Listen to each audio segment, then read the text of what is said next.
The American campaign against North Vietnam's transport system began on April 3, 1965.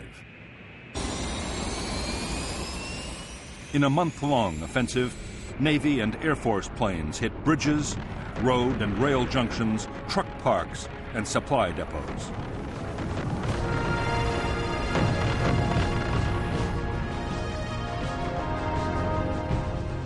For the Americans, one of the most important targets was the Ham Rung Bridge across the Song Ma River. The bridge was a choke point for troops and supplies moving southwards.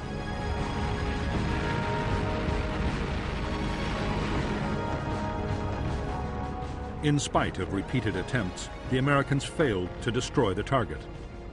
2 U.S. planes were lost to MiG fighters and more to anti-aircraft defenses.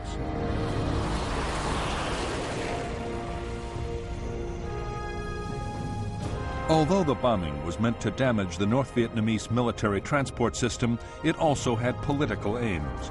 It was supposed to pressure the North to stop supporting NLF guerrillas fighting in the South.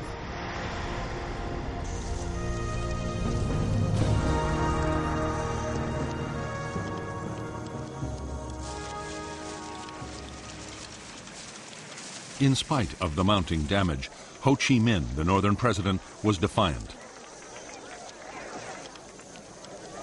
In South Vietnam, the NLF were doing well on the battlefield. South Vietnamese government forces were on the defensive. Ho meant to continue supporting the war as long as his Chinese and Soviet allies provided the weapons and financial support to carry on.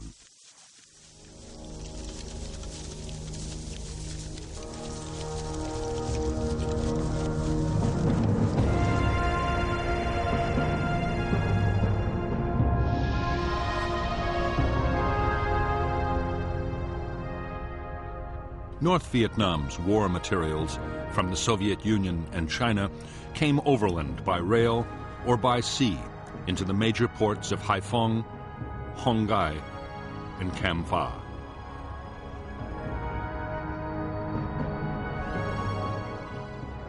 Supplies and troops destined for the war in the south were then sent on to staging areas, especially Dong Hoi. From there, they traveled into Laos by truck and bicycle and down the Ho Chi Minh Trail into South Vietnam. More troops and supplies went south by sea.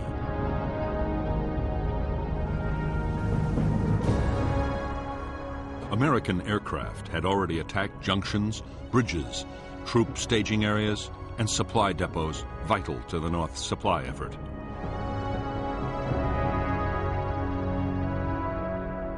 However, the northeast quadrant, with the population centers of Hanoi and Haiphong, would be left alone for the time being, at least.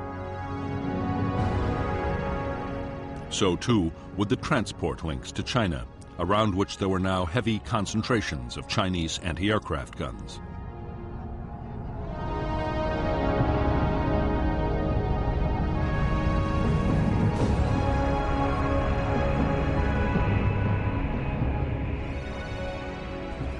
As the Rolling Thunder campaign continued, opposition to the bombing grew in the United States and around the world.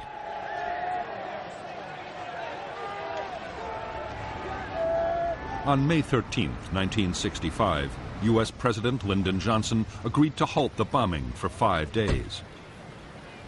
As Johnson had expected, North Vietnam firmly rejected his overture.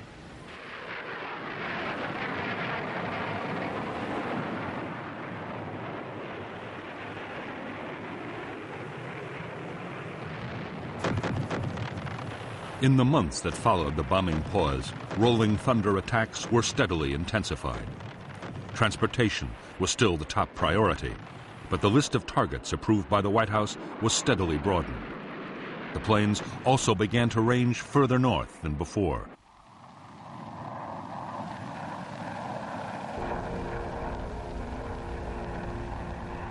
Soon, U.S. fighters had shot down their first MiGs of the air war.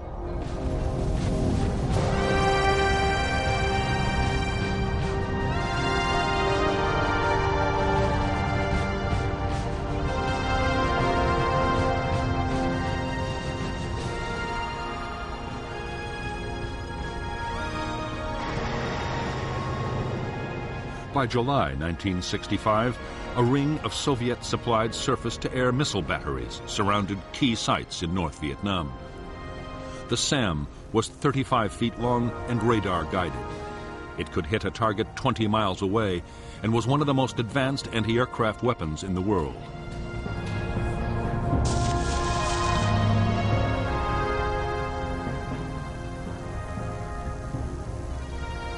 If the SAM's warhead detonated anywhere within 200 feet of an aircraft, it would almost certainly bring it down in flames.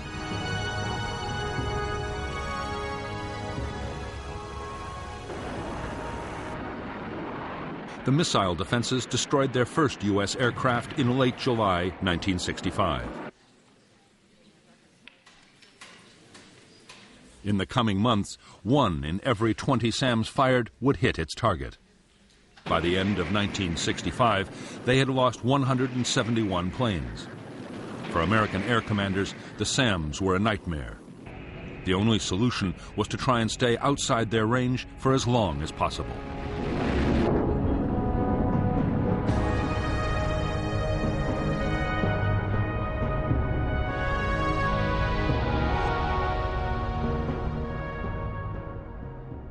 American aircraft were now attacking some carefully selected targets inside the northeastern quadrant of North Vietnam.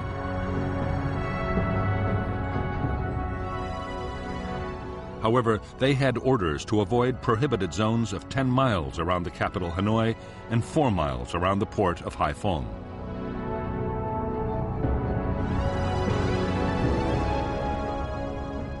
In bigger zones around both cities, attacks were severely restricted, and the aircraft also had to stay out of a buffer zone along the border with China.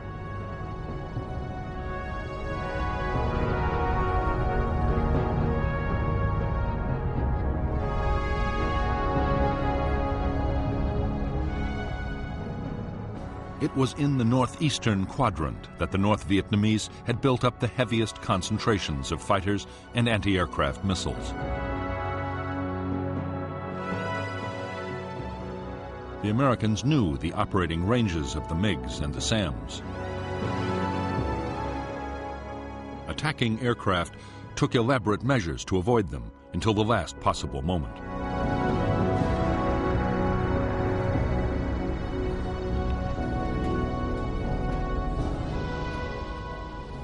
SAM missile sites were hard to find and even harder to destroy.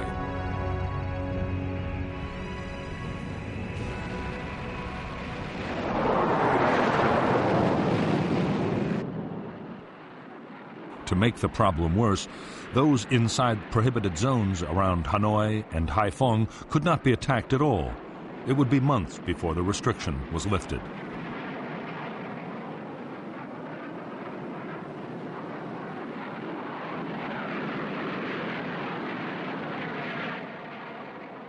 Avoiding SAMs posed its own dangers for American pilots. The missiles were most dangerous to planes flying at 20,000 feet or above. A low-flying aircraft was less at risk, but then it was inside the range of the anti-aircraft guns.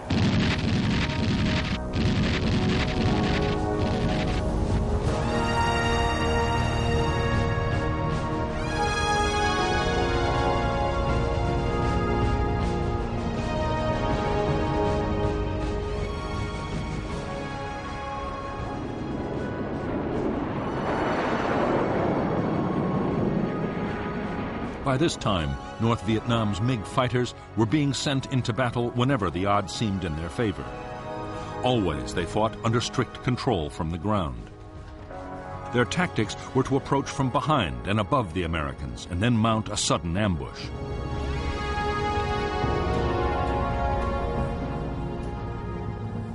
To the intense frustration of U.S. air commanders, American planes were strictly forbidden to attack North Vietnamese fighter bases. The fear in the White House was that Chinese or Soviet advisors might be killed, provoking retaliation.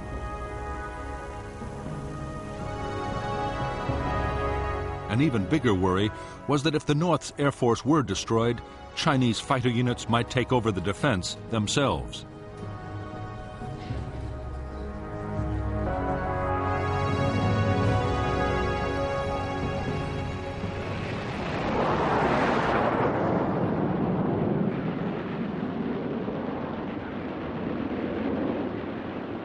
By September 1965, MiGs had destroyed 11 U.S. aircraft in combat, but more than 20 MiGs had been shot down by American planes.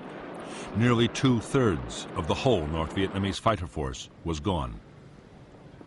In October 1965, General Giap, the North Vietnamese defense chief, was forced to order the 921st Fighter Wing to cut back combat operations.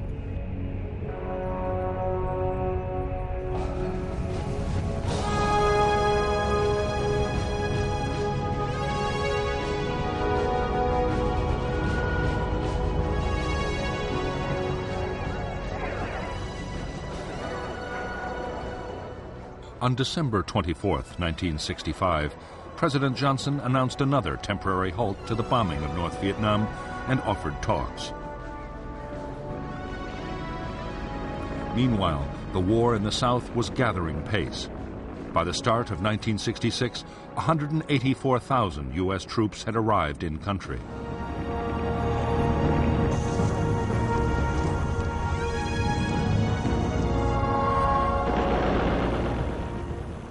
They were already launching big operations against the NLF guerrillas.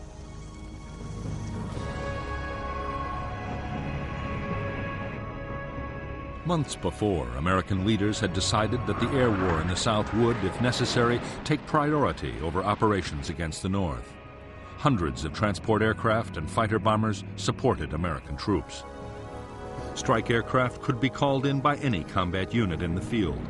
Time after time, their bombs, rockets, and napalm saved American units being overrun by the Viet Cong, but they also hit thousands of civilians in their homes.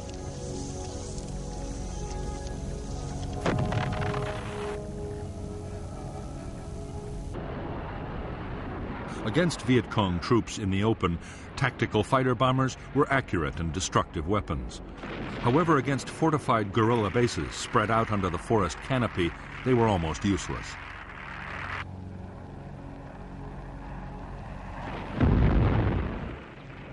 The solution suggested by the U.S. commander in Vietnam, General Westmoreland, was to carpet bomb with B-52s.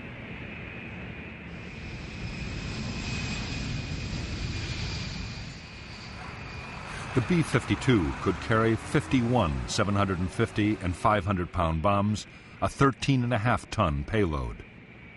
A modified version, the Big Belly, could carry 108 750 and 500-pound bombs, a massive 31 3/4 tons. A cell of 3 B-52s could obliterate an area 3 miles long and 2 miles wide.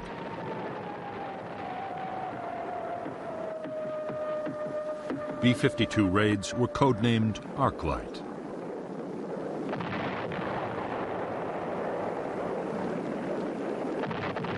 Each raid had involved a 12-hour round trip from Guam in the Pacific Ocean. The missions were possible only because for every bomber in the fleet, there was a tanker from Okinawa to refuel it in flight. The mission of the B-52 force was soon broadened to include the Ho Chi Minh Trail in Laos and passes feeding the trail just inside North Vietnam.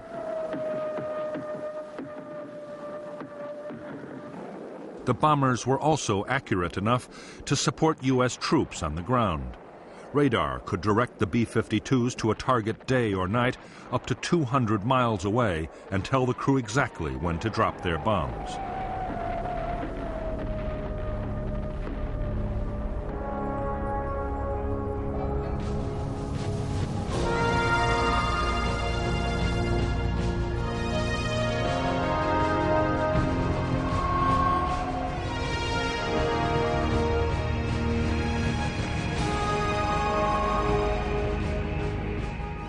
The pause in the bombing that President Johnson had ordered in December 1965 lasted 37 days. When the bombing restarted, it had coincided with appalling weather. North Vietnam was given a priceless breathing space in which to boost its defenses.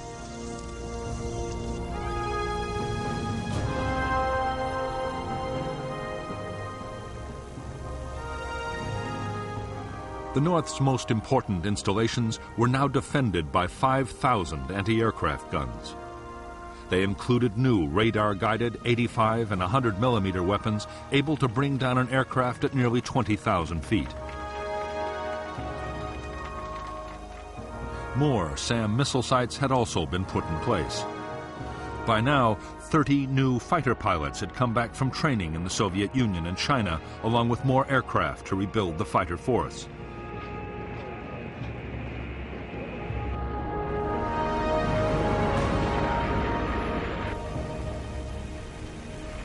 American aircraft losses were now 20 a month over North Vietnam.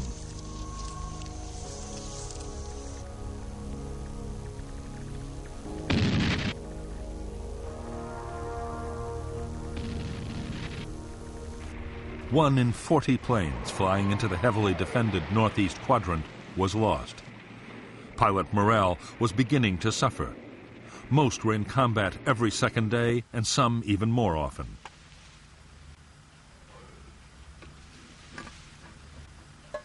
Realizing that dangerous problems were developing, the Americans moved to send more carrier pilots to Southeast Asia. They also overhauled the supply system.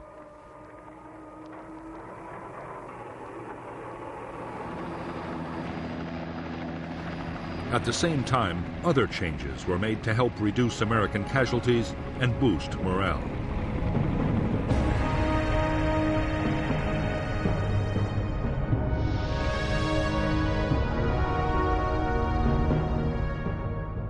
In April 1966, Yankee Station and the carriers of Task Force 77 were moved nearer to North Vietnam. At the same time, 2 new search and rescue stations were created, called North and South. The stations were placed on the routes most used by U.S. strike aircraft.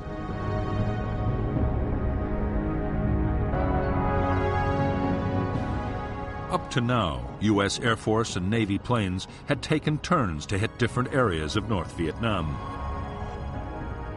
There were always problems of coordination. Now, the system was improved by allocating route packages. Route Package 1 was given to Military Assistance Command in the South as part of the war on the demilitarized zone.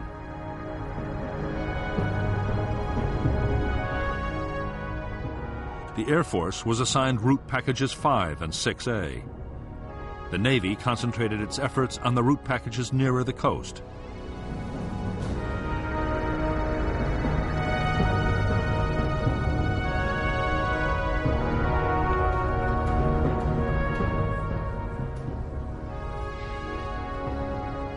The route package system allowed American pilots to learn the defenses of their own target areas.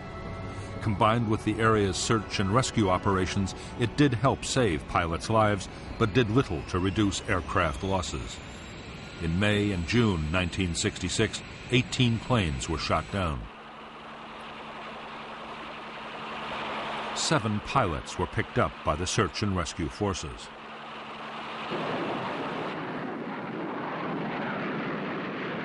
By now, every American raid included attacks to suppress anti-aircraft defenses. Strikes were also supported by a vast array of sophisticated technology. Early warning radar aircraft could alert pilots to MiGs or SAM launches. Electronic warfare planes tried to jam anti-aircraft radars. Wild Weasel strike aircraft, armed with the new Shrike radar-seeking missiles, were deployed to hit the SAM sites.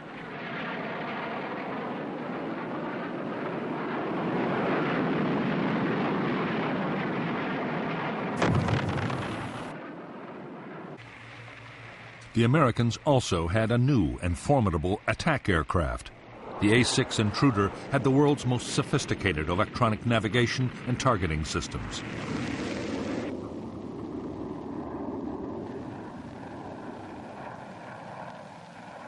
It could find and hit targets day or night in any weather and carried a 6.5-ton bomb load. In poor conditions, a pair of intruders could destroy a target that a normal raid of 100 aircraft might fail to hit.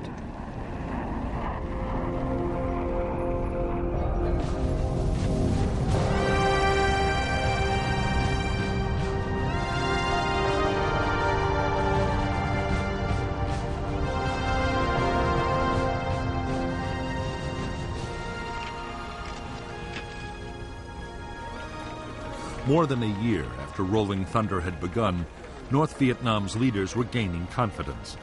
The bombing had unified the North Vietnamese people. Damaged railway stock, trucks, and industrial equipment were being replaced by the Soviet Union and China. Almost every day, a supply ship arrived in Haiphong harbor.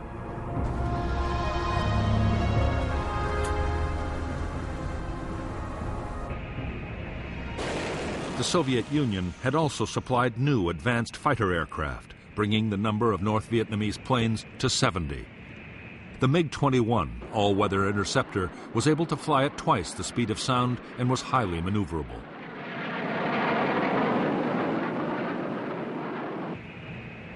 It was armed with 2 cannon and 2 Atoll infrared homing missiles, deadly weapons at medium ranges.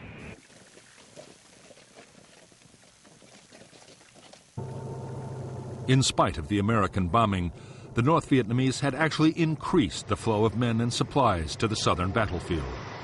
Destroyed bridges were bypassed by pontoons and fords, and trucks moved mostly at night.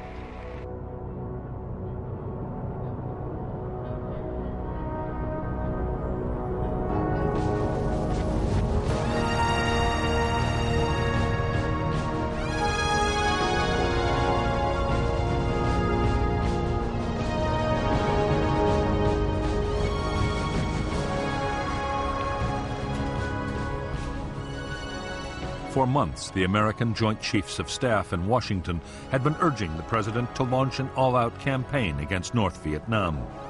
Above all, they wanted to target petroleum and oil storage, the POL system.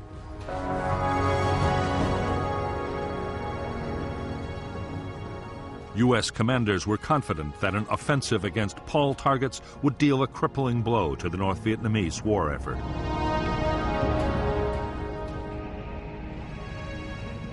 The offensive was put off again and again. President Johnson was waiting for an answer to peace feelers sent out to Hanoi. When there was no response, the president approved the attacks. The first POL raids on North Vietnam's fuel storage system were launched on June 29, 1966.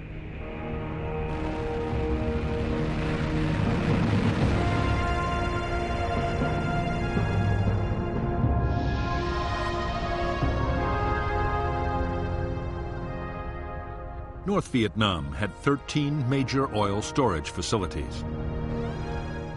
2 had already been destroyed and another badly damaged. The new American campaign was launched by U.S. Air Force planes flying from Thailand and by the Navy carriers Ranger, Constellation, and Hancock.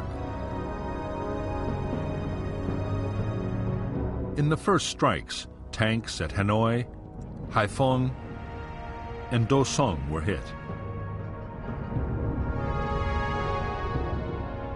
The following days saw attacks on yet more sites. The remaining facilities and fuel-carrying trains from China were next.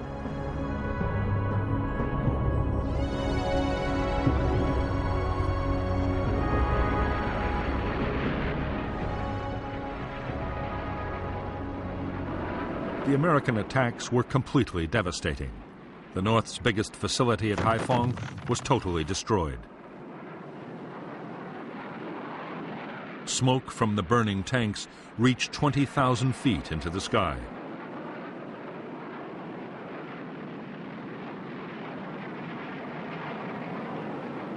The POL strikes lasted for several weeks. 76% of the designated oil facility targets in North Vietnam's main storage and pumping facilities were wrecked. So were half the barges used to ferry oil from tankers offshore. The reaction from North Vietnam's air defenses was furious. SAMs and anti-aircraft guns were reinforced as the raids went on.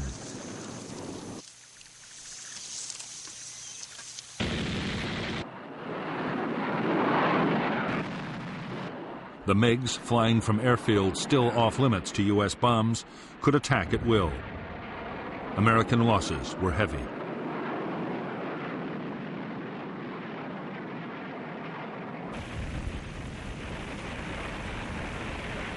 In spite of the massive size of the Paul campaign and the heavy cost in downed aircraft, the American raids had a limited effect.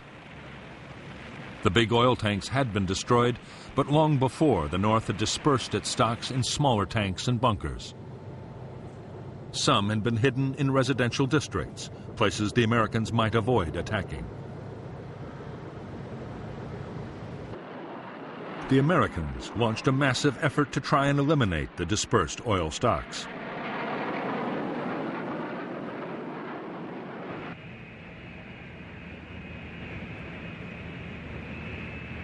After heavy losses of planes and men, they had destroyed only a fraction. North Vietnam still had more than enough to supply its own needs and the needs of the trucks supplying the southern battlefield.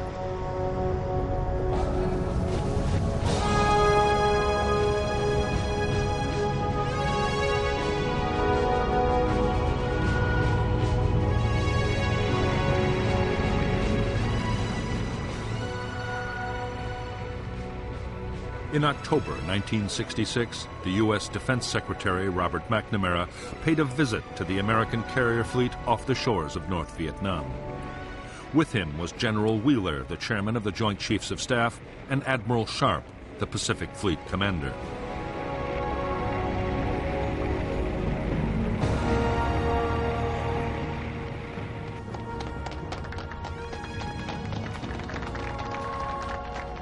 Over the past few months, McNamara had grown more and more disillusioned with the Rolling Thunder campaign. The North Vietnamese still showed no signs of abandoning the war.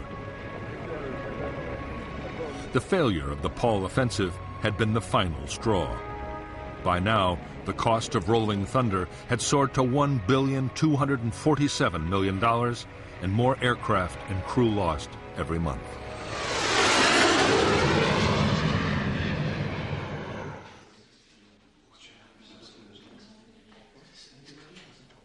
McNamara now favored curtailing the bombing.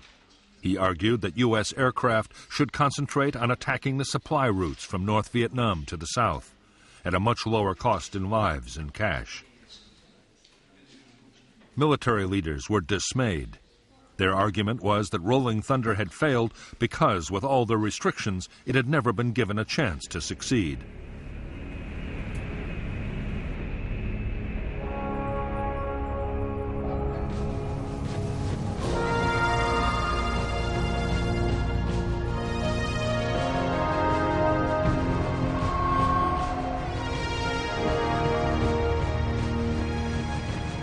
During 1966, as Operation Rolling Thunder intensified, American and Australian warships joined in the campaign against North Vietnam.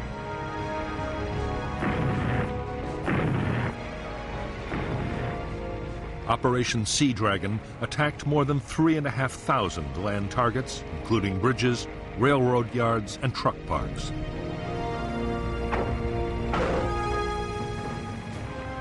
More than 300 coastal defense and radar installations were damaged or destroyed.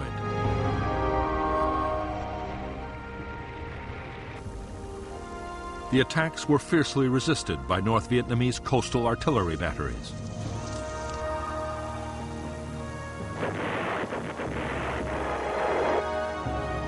During the 2 years of Sea Dragon attacks, the guns would hit 19 ships. None were sunk, but several suffered serious damage. In early February 1967, President Johnson declared a 6-day halt in attacks on North Vietnam. The North Vietnamese immediately raced supplies and men to the south, as they had done during every pause before.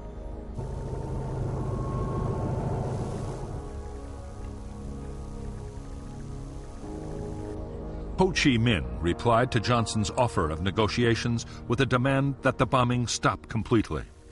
Ho made no promise that even then he would talk.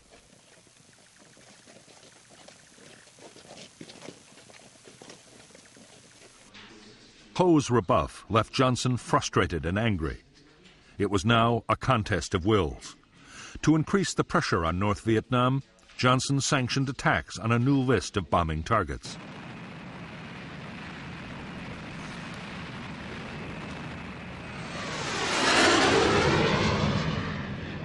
American planes would attack the North's airfields, power plants, and industries, while the Navy's Operation Sea Dragon would be expanded. It was a major step towards an all-out campaign.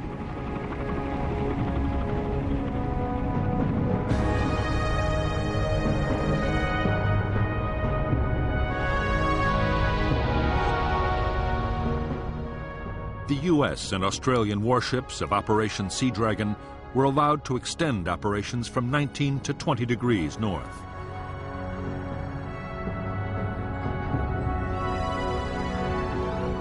Aircraft were sent to mine river mouths and later inland waterways as well, up to the same line.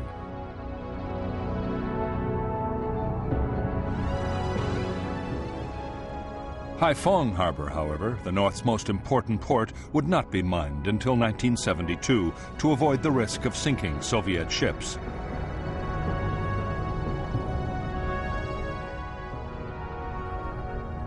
The new targets for U.S. bombers were the airfields, power plants, and industries of the northeastern quadrant. Some targets were inside the previously prohibited zones around Hanoi and Haiphong.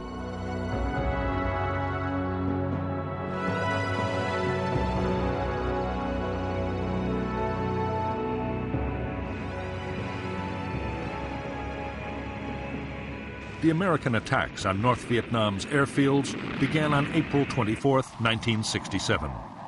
By the end of the year, all but one of the North's MiG bases had been hit. The attacks inflicted heavy damage on runways and installations.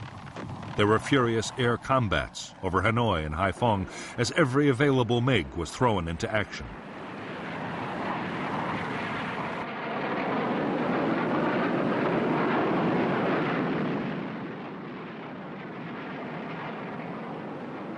After the airfield attacks came the strikes on industrial targets and power plants. 32% of the North's electrical power generating capacity was cut, but the remaining plants were adequate to supply most of the North's small industrial plants.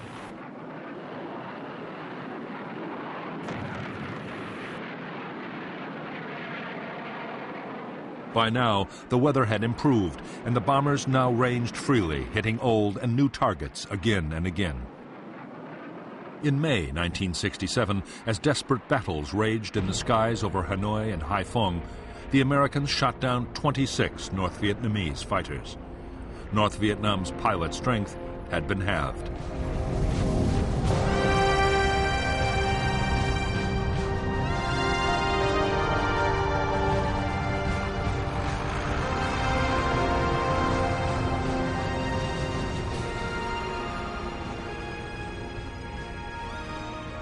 While the latest offensive against North Vietnam was still underway, in Washington a bitter argument was raging about strategy in Vietnam. President Johnson's civilian and military advisors were now completely at odds. The military wanted a major escalation of the air and ground war in an all-out push for victory. The civilians, especially Robert McNamara, were calling for the war effort to be leveled off.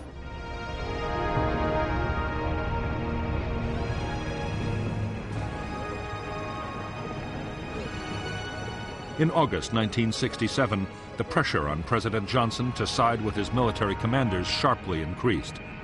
A Senate subcommittee was about to call for much heavier bombing of North Vietnam. To head off criticism, Johnson approved a sharp escalation in Rolling Thunder.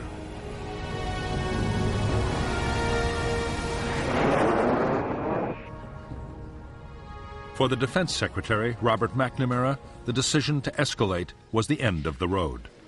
His advice had been ignored, and plainly he no longer had the confidence of the president. McNamara had no option but to resign.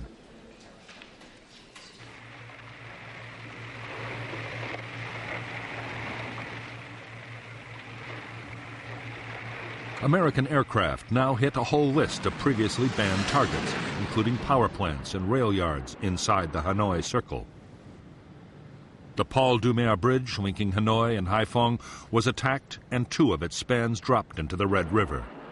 However, engineers hastily carried out temporary repairs, and the bridge continued to carry traffic until it was hit again in October 1967.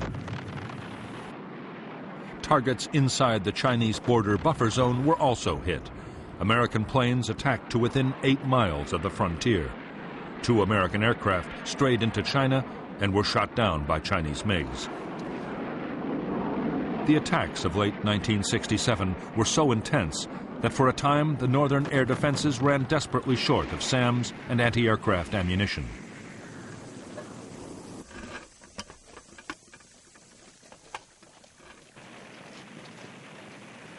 Almost all important targets except Haiphong Port had been hit repeatedly.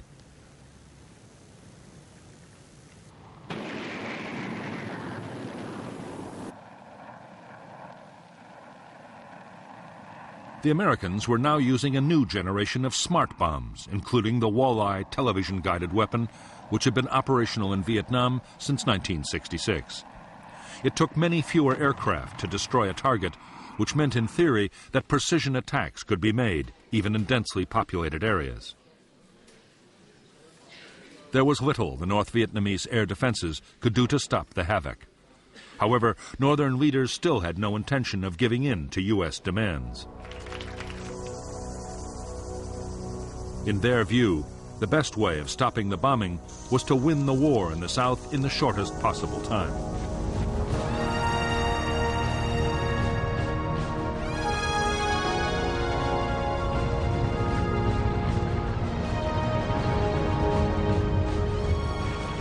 In January 1968, 84,000 NLF and North Vietnamese Army troops launched their long-planned Tet Offensive. They attacked towns and cities all over South Vietnam and held huge tracts of Saigon, the capital, for weeks.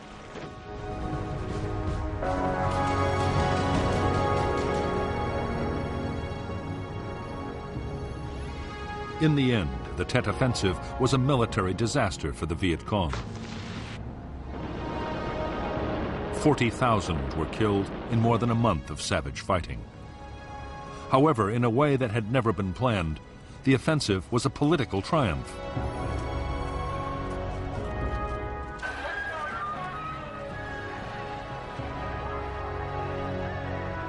In the United States, public opinion had been turning against the war for months. The sheer scale of the latest offensive now seemed to confirm that U.S. strategy had failed. The pressure on President Johnson to look for a negotiated settlement grew irresistible.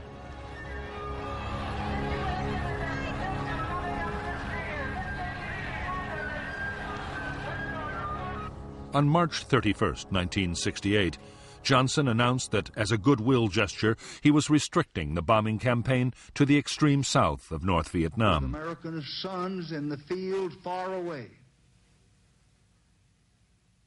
On April 3rd, Hanoi radio announced that if bombing ceased unconditionally, the talks could begin.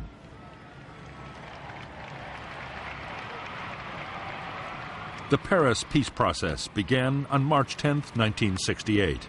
Almost at once, they stalled hopelessly.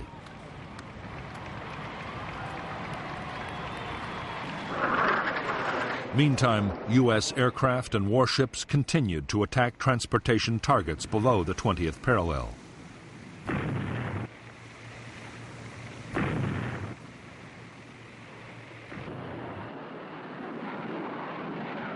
In October 1968, after several months of wrangling and on the eve of the U.S. presidential elections, there was a breakthrough.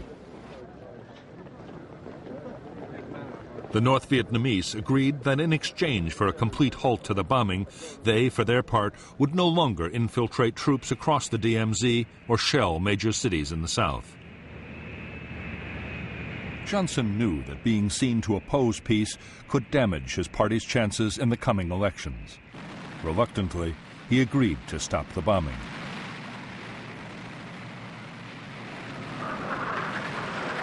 Operation Rolling Thunder came to an end on November 1st, 1968, after 3.5 years. The campaign had cost more than 900 American aircraft. 818 pilots were dead or missing, and hundreds were in captivity.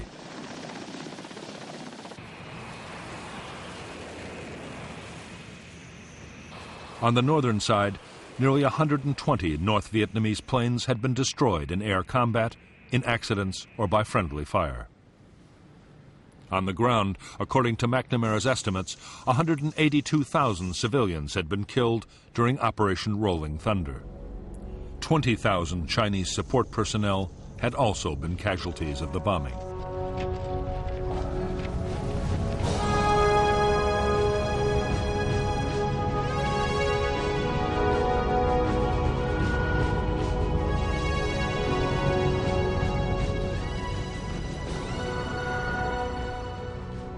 With the end of Rolling Thunder, North Vietnam immediately set about rebuilding its shattered transport system.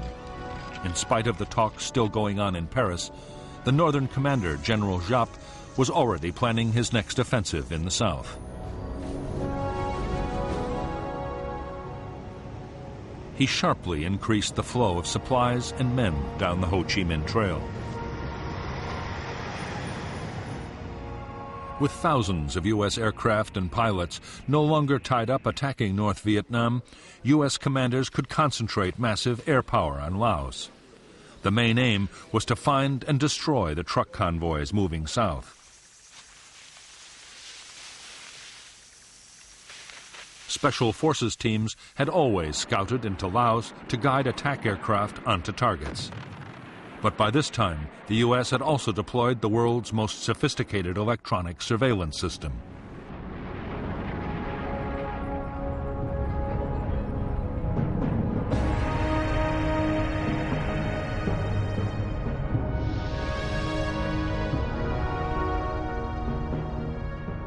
Between 1966 and 1971, in Operation Igloo White, American aircraft laid a sophisticated system of electronic sensors down the Ho Chi Minh Trail in Laos. The targets were the truck convoys streaming south from North Vietnam.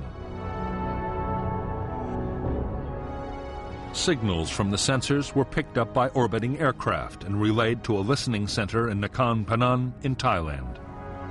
Other aircraft carried instruments to detect the electrical activity of truck engines.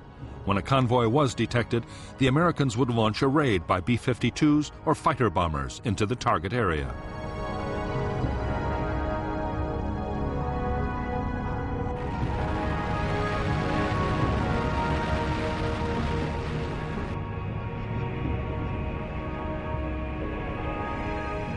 In 1968 alone, U.S. strike aircraft flew 88,000 strikes against targets in Laos.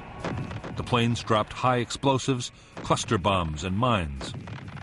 They were also equipped with new, highly accurate laser-guided bombs.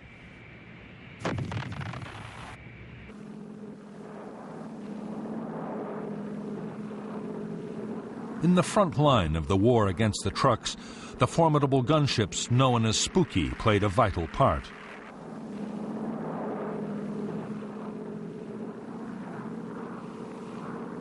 The gunships carried 3 miniguns, each able to fire 6,000 rounds a minute. Flying in a circular pattern over the target, the gunship would rain down an awesome weight of fire.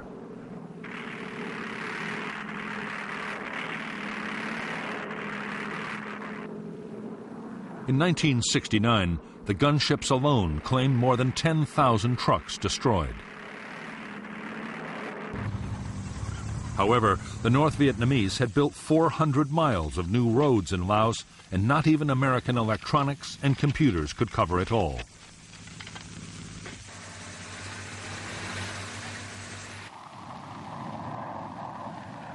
Still, U.S. aircraft would drop 750,000 tons of bombs on Laos, 10 times the weight dropped on Japan in World War II.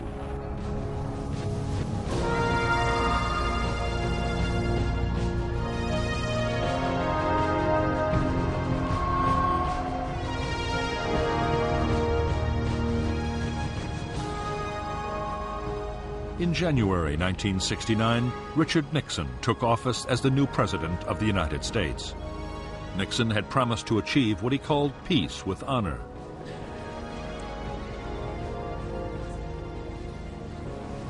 The aim was to negotiate a settlement that would allow the 500,000 U.S. troops in Vietnam to be withdrawn, while still allowing South Vietnam to survive.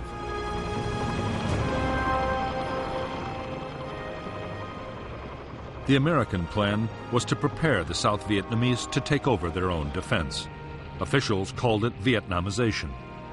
The regular armed forces would be built up to over 420,000 men. They would get modern weapons, including large numbers of tanks, guns, and aircraft.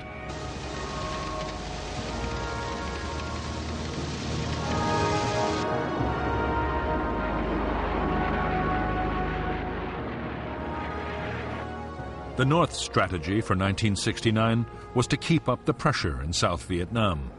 While negotiations were going on, they meant to improve their position on the battlefield.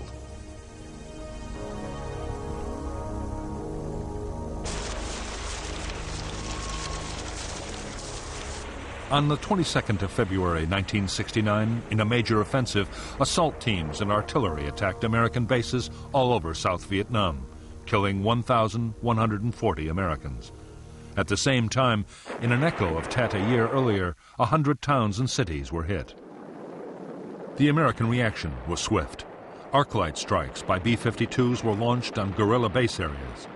Armor-piercing bombs dropped from 30,000 feet annihilated bunker and tunnel complexes.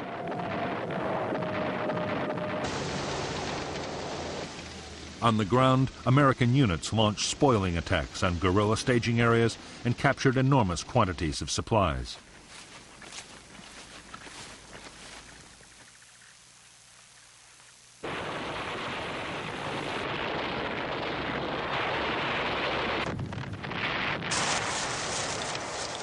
The heaviest fighting was around the capital, Saigon, but fights raged all over South Vietnam.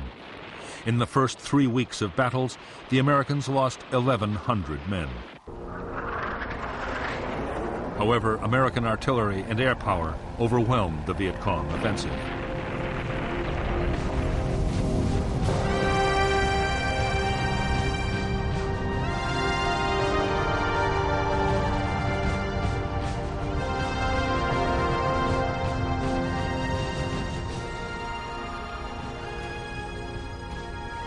In the White House, there was anger and deep frustration at the latest campaign against South Vietnam. President Nixon and his advisors were determined to retaliate to show that the U.S. was serious about defending its ally. The problem was that going back to bombing North Vietnam would cause an outcry in the United States.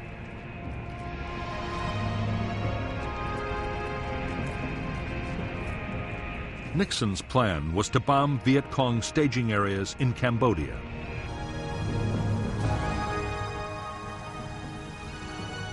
For years, they had been the springboards for attacks against Saigon. These jungle areas held tens of thousands of troops and vast stores of supplies and weapons.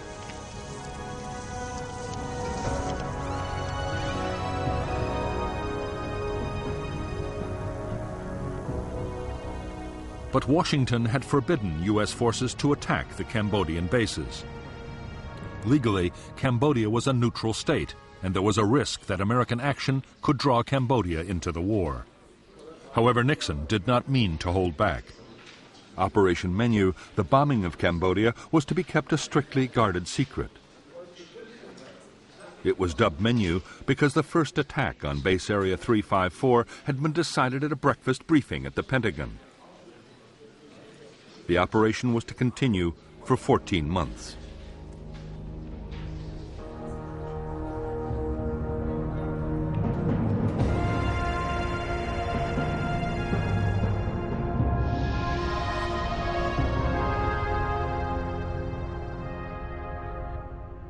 As well as the Ho Chi Minh Trail running from North Vietnam, NVA forces were also supplied by North Vietnamese and Soviet ships, which were allowed to dock at Sihanoukville.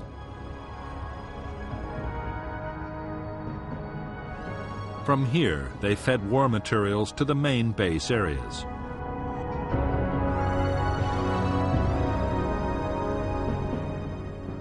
The biggest Viet Cong strongholds were west and north of Saigon, in the areas known as the Parrot's Beak and the Fish Hook. The bases were run by North Vietnamese troops and the NLF.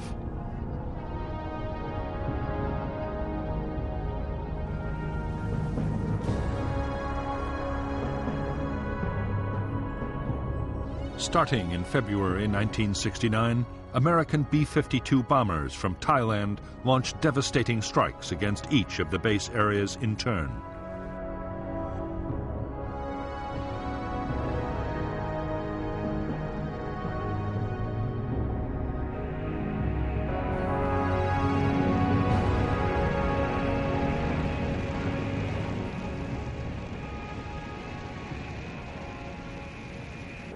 Operation Menu saw more than 4,000 B-52 missions, dropping 120,000 tons of bombs.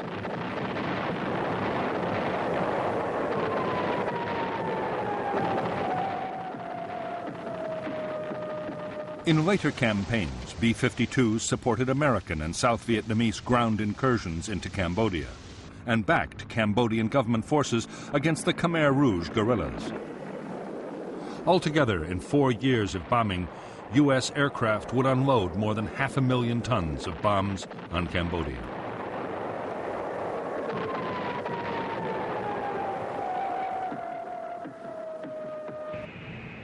On orders from the White House, extraordinary measures were taken to keep the Cambodian bombing a secret. Defense Department officials always claimed the raids were over South Vietnam.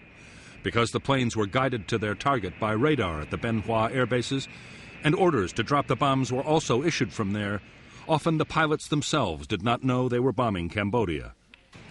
Those that did were ordered to falsify their flight logs upon returning to base to maintain the secrecy.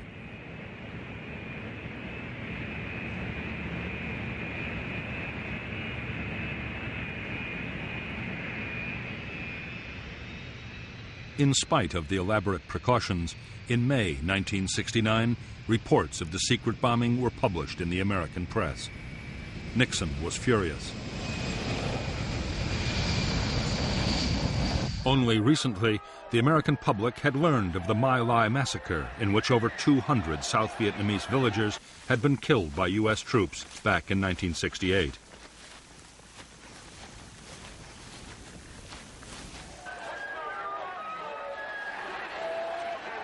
Anti-war feeling had also been fueled by news of the bloody Battle of Hamburger Hill. American troops had suffered heavy casualties capturing the hill, only for it to be abandoned later.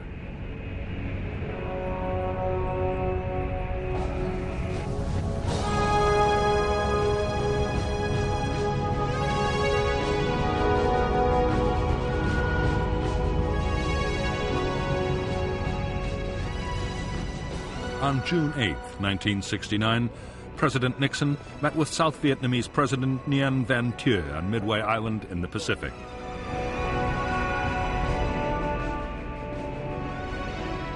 Nixon announced that 25,000 U.S. troops would be withdrawn from Vietnam immediately. The 9th Marines would be the first to head for home. It was the first U.S. troop reduction in the history of the war in Vietnam.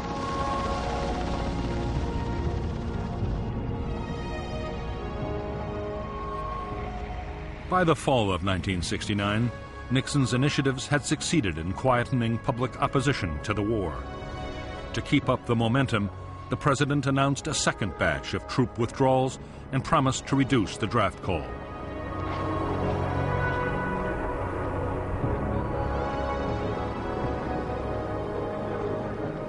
In October 1969, an opinion poll gave Nixon an approval rating of 71%, an almost unprecedented figure.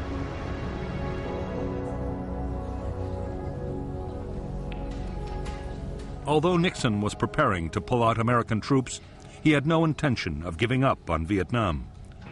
His plan was that even when most American troops had been withdrawn, Americans would continue to supply, train, and arm the South Vietnamese.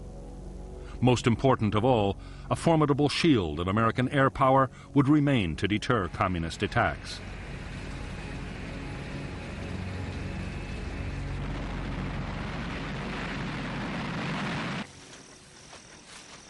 As ground combat in South Vietnam fell to its lowest level in 6 years, the prospects for success looked increasingly good in Washington.